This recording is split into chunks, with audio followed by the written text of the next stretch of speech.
The night was heavy with rain, and the world outside the trenches felt like it was drowning in silence.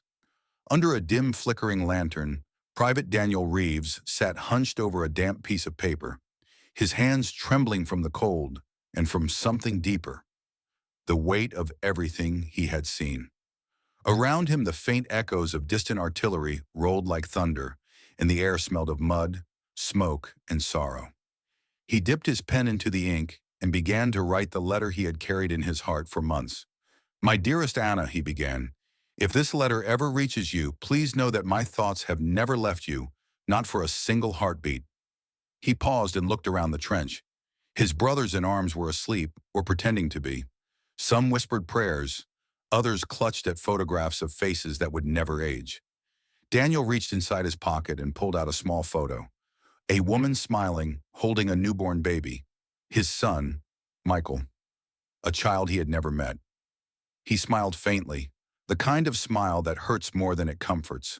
The sound of rain hitting his helmet reminded him of the lullabies Anna used to hum by their window back home.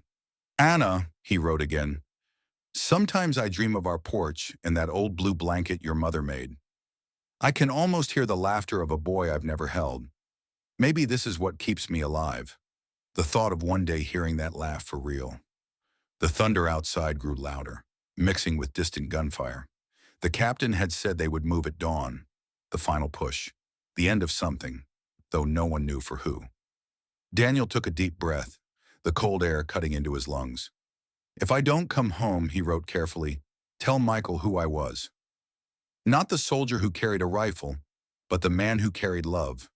For him, for you, for the life we dreamed about. Tell him I thought of him every night, even when I was surrounded by darkness." He folded the paper, placed it inside a small tin box, and pressed it to his chest. He closed his eyes and whispered, "For them." When dawn came, the fog clung low over the battlefield like a shroud. The air was still for a moment, too still, before the whistle blew. Daniel rose with the others, mud gripping at his boots, fear buried beneath determination. He charged forward through the smoke, each step echoing like a heartbeat. Explosions ripped through the ground, dirt and fire raining from the sky. He shouted names that were lost in the noise. And then, in a single blinding flash, the world went silent. Hours later, when the battle ended, the field was quiet once more. Among the fallen, a young medic moved slowly, searching for signs of life.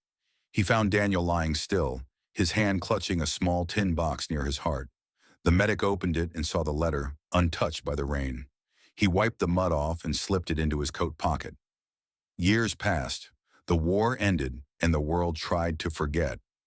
But one afternoon, that same medic, now an old man, stood at the door of a small house surrounded by green fields and white fences. A woman opened the door, her eyes kind but tired. "Are you Anna Reeves?" he asked. She nodded, unsure.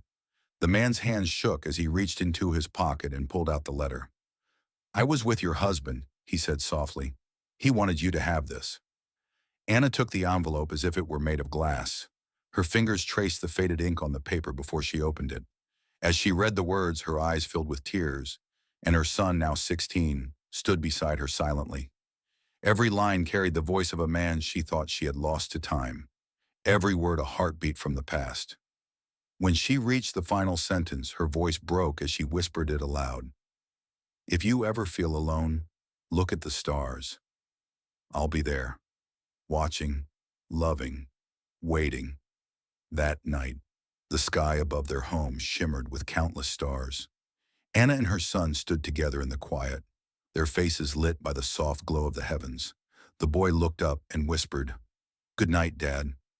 The wind carried the sound away, across the fields into the night, where somewhere, beyond time and war, a soldier's love still watched over them.